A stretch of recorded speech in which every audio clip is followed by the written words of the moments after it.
Hola, ¿qué tal? Nosotros somos Juntos Podemos Ver, yo soy Rodrigo Vargas y esta es la parte número 20 del libro El General en su laberinto de Gabriel García Márquez. Continuemos. El doctor Gastelbondo se sorprendió una vez más del poder vivificador de la cólera, el día en que encontró al general lanzando improperios bíblicos ante un emisario especial que acababa de darle las últimas noticias de Santa Fe. Esta mierda de gobierno, en vez de comprometer a los pueblos y a los hombres de importancia, los mantiene paralizados, gritaba. Volverá a caer y no se levantará por tercera vez porque los hombres que lo componen y las masas que lo sostienen serán exterminados. Fueron inútiles los esfuerzos del médico para calmarlo, pues cuando terminó de fustigar al gobierno, repasó a voz en cuello la lista negra de sus estados mayores. Del coronel Joaquín Barriga, héroe de las 3 batallas grandes, dijo que podía hacer todo lo malo que quisiera, hasta asesino. Del general Pedro Margheitio, sospechó de estar en la conspiración para matar a Sucre. Dijo que era un pobre hombre para el mando de tropas. Al general González, el más adicto que tenía a la Cauca, lo cercenó de un tajo brutal.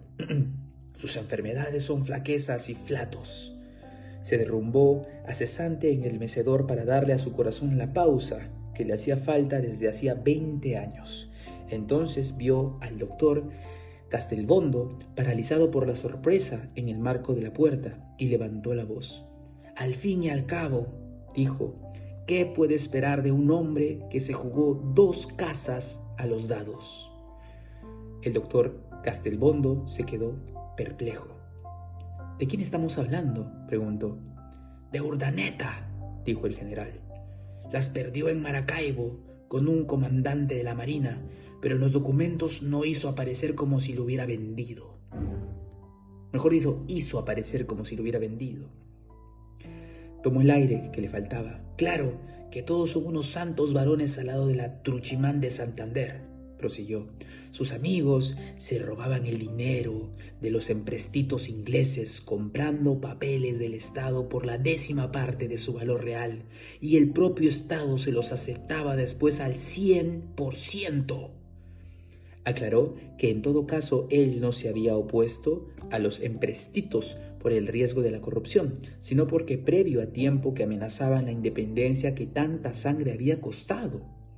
Aborrezco a las deudas más que a los españoles, dijo, pero eso le advertía a Santander que lo bueno que hiciéramos por la nación no serviría de nada si aceptábamos la deuda, porque seguiríamos pagando créditos por los siglos de los siglos. Ahora lo vemos claro, la deuda terminará derrotándonos. Al principio del gobierno actual no solo había estado de acuerdo con la decisión de Urdaneta de respetar la vida de los vencidos, sino que lo celebró como una nueva ética de la guerra. No sea que nosotros, enemigos de ahora, nos hagan a nosotros lo que nosotros les hicimos a los españoles, es decir, la guerra a muerte.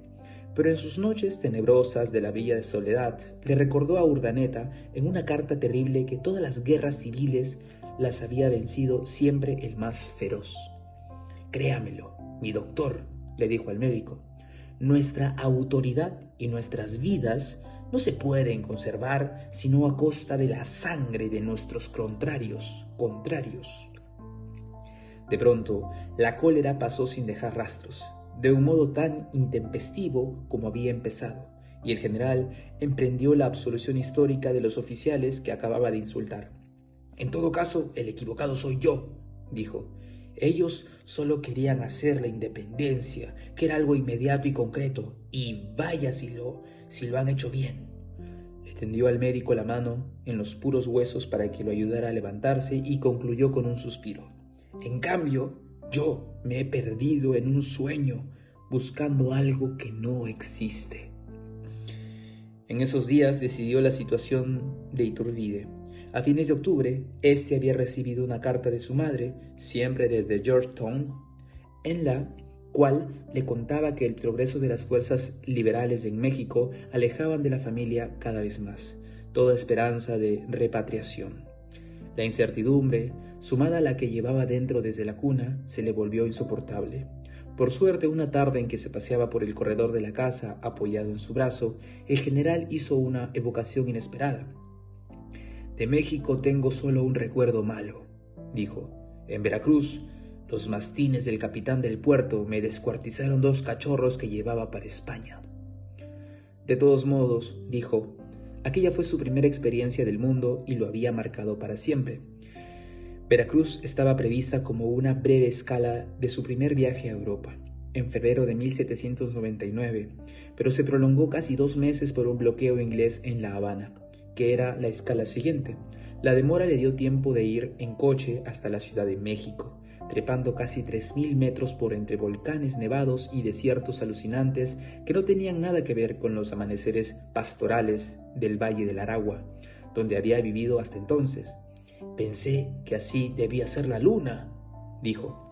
En la Ciudad de México lo sorprendió la pureza del aire y lo deslumbraron los mercados públicos, su profusión y su limpieza, en los cuales vendían para comer gusanos colorados de maguey, armadillos, lombrices de río, huevos de mosco, saltamontes, larvas de hormiga negras, gatos de monte, cucarachas de agua con miel, avispas de maíz, iguanas cultivadas, víboras de cascabel, pájaros de toda clase, perros enanos y una especie de frijoles que saltaba sin cesar con vida propia. «Se comen como todo lo que camina», dijo. Lo sorprendieron las aguas diáfanas de los numerosos canales que atravesaban la ciudad, las barcas pintadas de colores dominicales, el esplendor y la abundancia de las flores. Pero lo deprimieron los días cortos de febrero, los indios taciturnos, la llovizna eterna, todo lo que él más tarde habría de oprimirle el corazón en Santa Fe, en Lima, en La Paz, a todo lo largo y lo alto de los Andes, y que entonces padecía por primera vez. El obispo, a quien fue recomendado, lo llevó de la mano a una audiencia con el virrey, que le pareció más episcopal que el obispo. Apenas si le prestó atención al morenito escuálido, vestido de petimetre, que se declaró admirador de la Revolución Francesa. «Pudo haberme costado la vida», dijo el general, divertido. «Pero tal vez pensé que un virrey había que hablarle algo de política, y eso era lo único que sabía a los 16 años». Antes de proseguir el viaje, le escribió una carta a su tío don Pedro Palacio y Sojo, la primera suya que había de conservarse.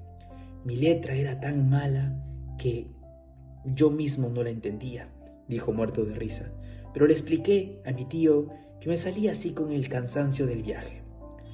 En una foja y media tenía 40 faltas de ortografía, pobrecito mi general, y 2 de ellas en una sola palabra, Y-O, como yo, pero Y-J-O. Iturbide no pudo hacer ningún comentario, pues su memoria no le daba para más. Todo lo que le quedaba de México era un recuerdo de desgracias que le habían agravado la melancolía congénita, y el general tenía razones para comprenderlo. No se quede con Urdaneta», le dijo, «ni tampoco se vaya con su familia para los Estados Unidos, que son omnipotentes y terribles, y con el cuento de la libertad terminarán por plagarnos a todos de miseria». La frase acabó de arrojar una duda más en una ciénaga de incertidumbre. Iturbide exclamó: «No me asuste, general». «No se asuste usted», dijo el general en un tono tranquilo. «Váyase por México, aunque lo maten o aunque se muera, y váyase ahora que todavía es joven, porque un día será demasiado tarde y entonces no se sentirá ni de aquí ni de allá, se sentirá forastero en todas partes, y eso es peor que estar muerto». Lo miró directo a los ojos, se puso la mano abierta en el pecho y concluyó: «Dígamelo a mí». El general se sentía forastero.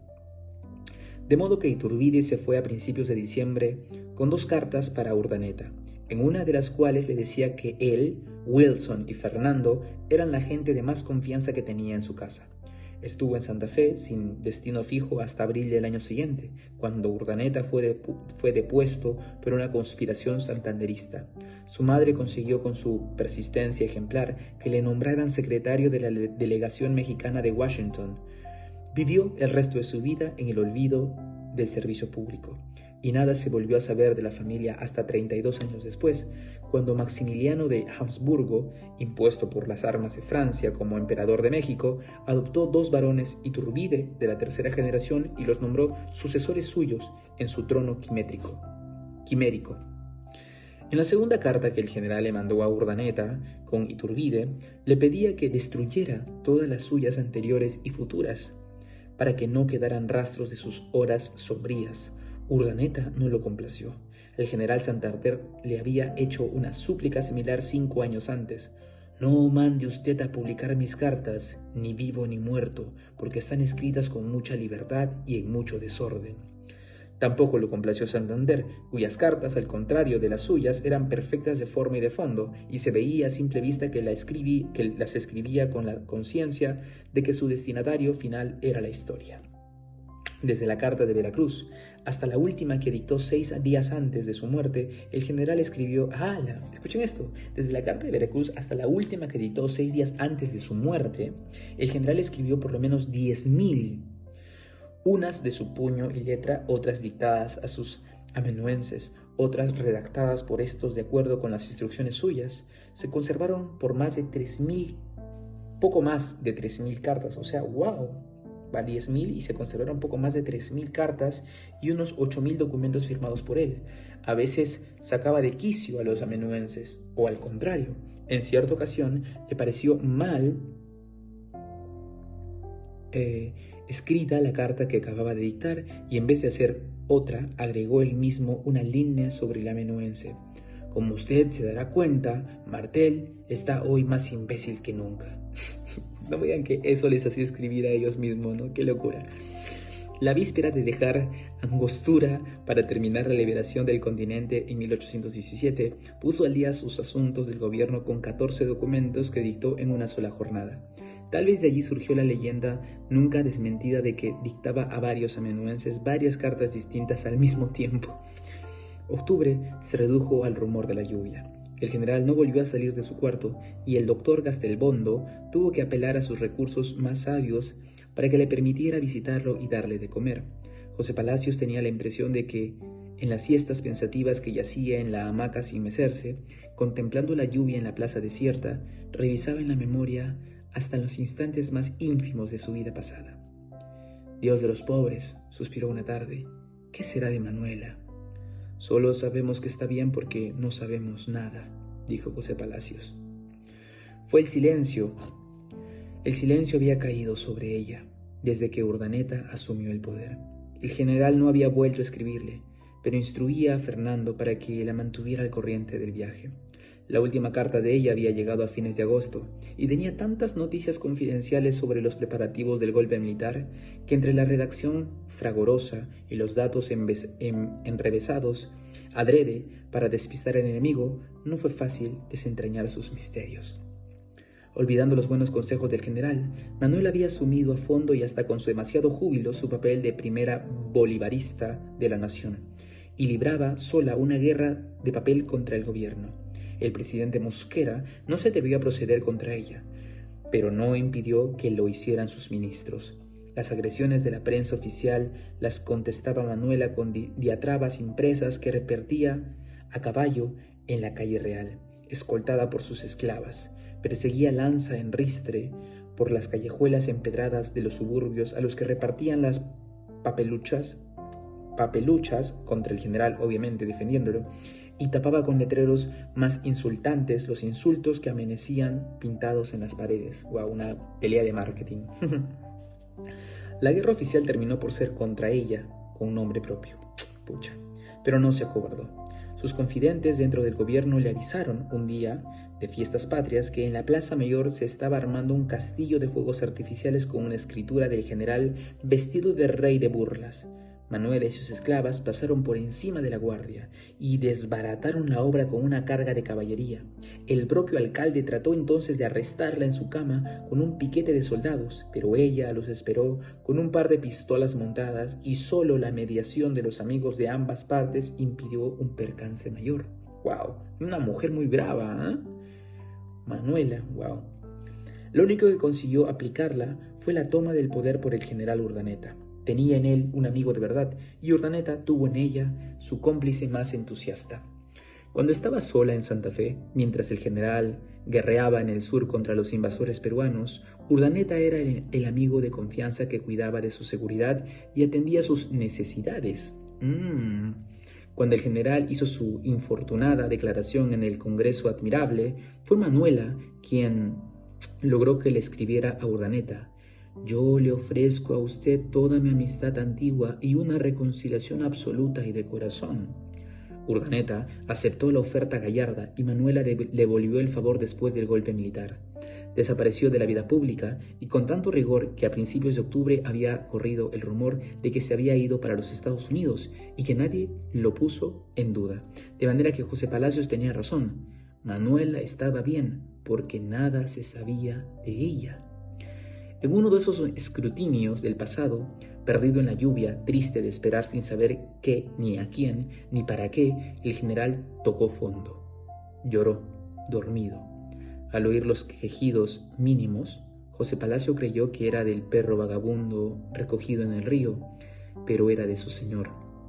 Se desconcertó, porque en sus largos años de intimidad solo lo vio llorar una vez, y no porque había sido de aflicción, sino de rabia. Llamó al capitán Ibarra, que velaba en el corredor, y también éste escuchó el rumor de las lágrimas. «Eso le ayudará», dijo Ibarra. «Nos ayudará a todos», dijo José Palacios. El general durmió hasta más tarde que de costumbre. No lo despertaron los pájaros en el huerto vecino ni las campanas de la iglesia, y José Palacios se inclinó varias veces sobre la hamaca para sentir si respiraba.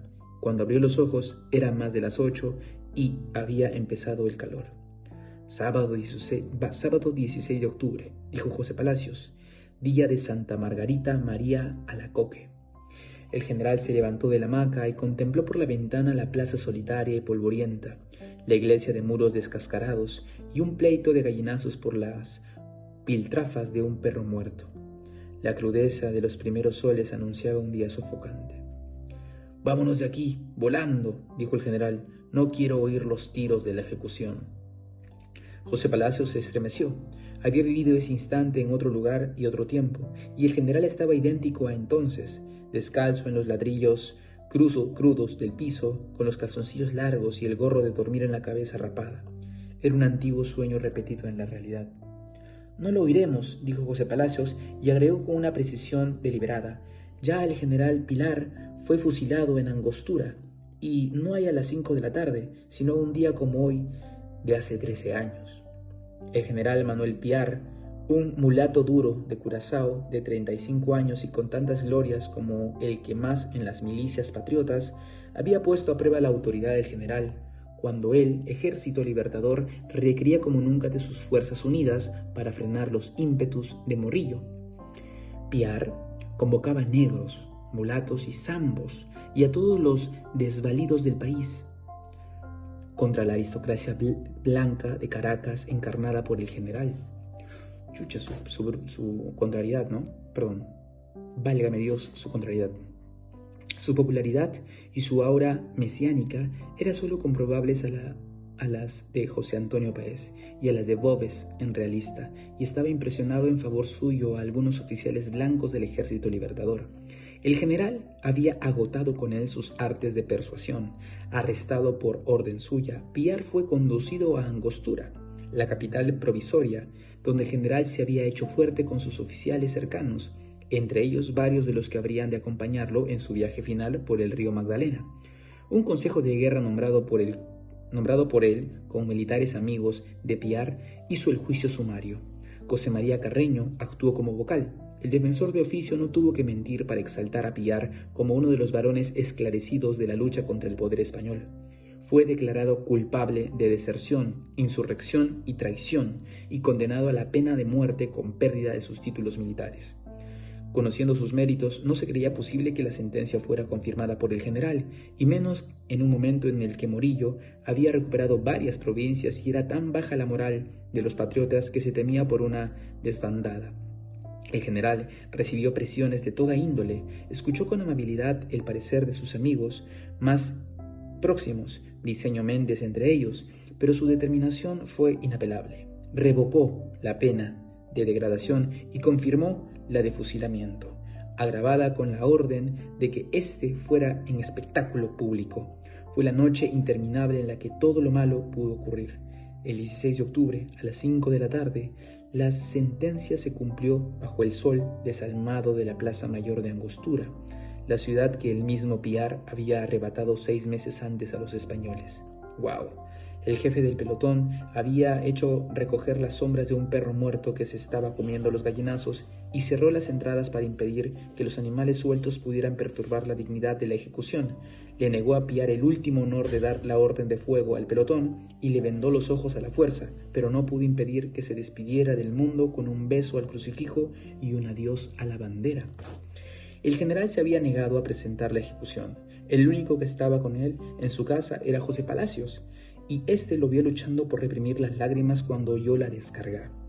En la proclama con la que informó a las tropas, dijo: «Ayer ha sido un día de dolor para mi corazón», pero el resto de su vida había de repetir que fue una exigencia política que salvó al país, persuadió a los rebeldes y evitó la guerra civil. En todo caso, fue el acto de poder más feroz de su vida, pero también el más oportuno, con el cual consolidó de inmediato su autoridad, unificó el mando y despejó el camino de su gloria. 13 años después, en la Villa Soledad, ni siquiera pareció darse cuenta de que había sido víctima de un desvarío del tiempo. Siguió contemplando la plaza hasta que la atravesó una anciana en harapos, con un burro cargado de cocos para vender el agua, y su sombra espantó a los gallinazos. Entonces volvió a la hamaca con un suspiro de alivio, y sin que nadie se lo preguntara, dio la respuesta que José Palacios había querido conocer desde la noche trágica de Angostura. «Volvería a hacerlo», dijo. Aquí nos vamos a quedar. Comentarles que solamente nos quedan 30 páginas, así que yo creo que va a ser unos 4, máximo 5 videos más de este bello libro. Van a ser 20, 25 partes aproximadamente. Nada, nos vemos mañana.